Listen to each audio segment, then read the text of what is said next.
Ministar za brigu o selu i kopredsednik Nacionalnog tima za preporod sela Srbije Milan Krkobabić najavio je nastavak programa dodele bespovratnih sredstava za kupovinu seoskih kuća. Krkobabić se obratio prisutnima u Palati Srbije i poručio da još 500 porodica može da računa da će ove godine dobiti svoj dom na selu. Kako zahtevi budu pristizali, tako će se i rešavati, jedan po jedan. Neće se čekati na pristizanje svih zahteva.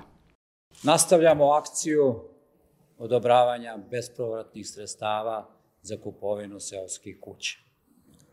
U budžetu Republike Srbije izdvojeno je 500 miliona dinara i mi, evo danas, sredstva informisanja, dnevne novine su objavile javni konkurs.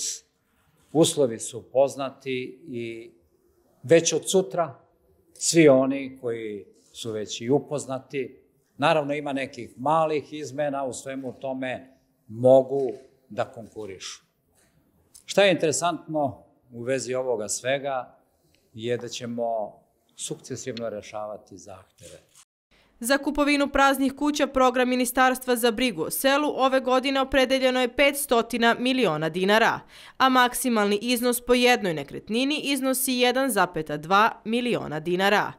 Prisutnima u Palati obratio se i predsednik Odbora za selo i kopredsednik Nacionalnog tima za preporod sela Srbije, akademik Dragan Škorić, koji se ovom prilikom zahvalio ministru na saradnji i rekao da je ovo istorijski moment gde se ljudi vraćaju na selo.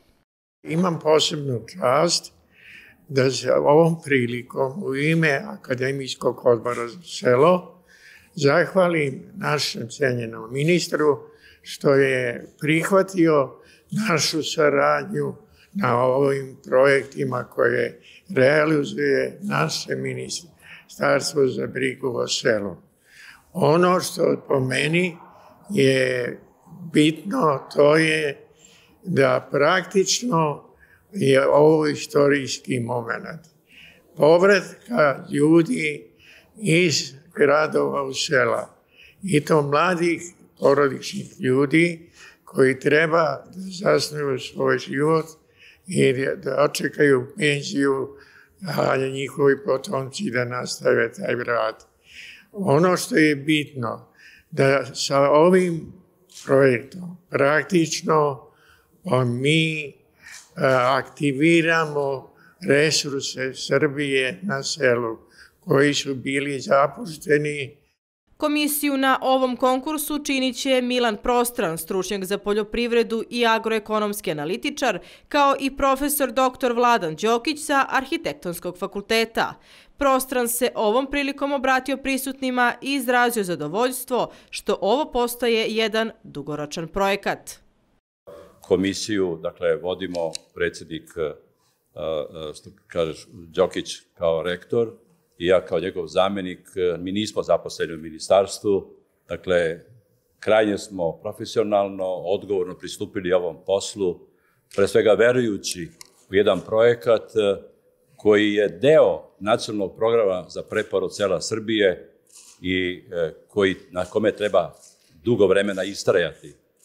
Ja sam smatrao da je prošla godina imala karakteristike, dakle, jednoga početka, jednoga malo, dakle, pomalo sa nevericom projekta, kako su drugi mislili.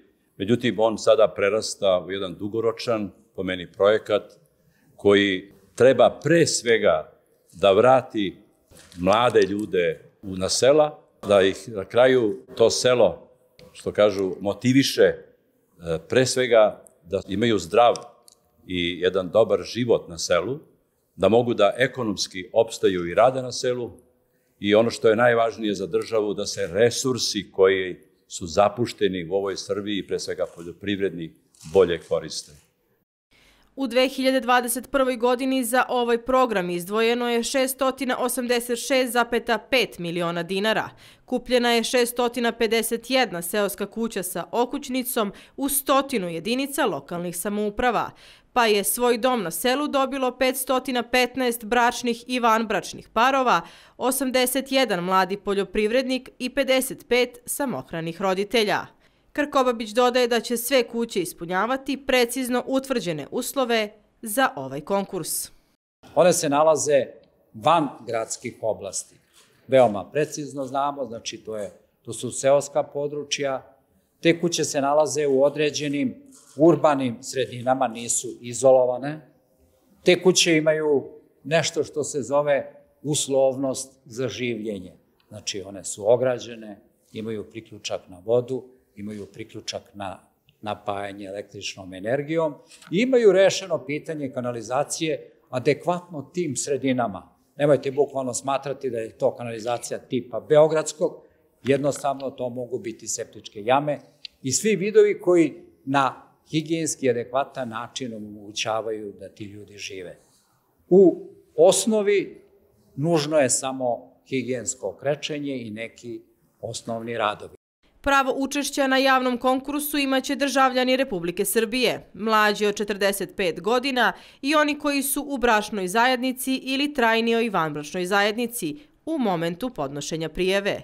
Ovo su samo neki od uslova, a za više informacija o ovom konkursu i preciznim uslovima posetite sajt Ministarstva za brigu o selu.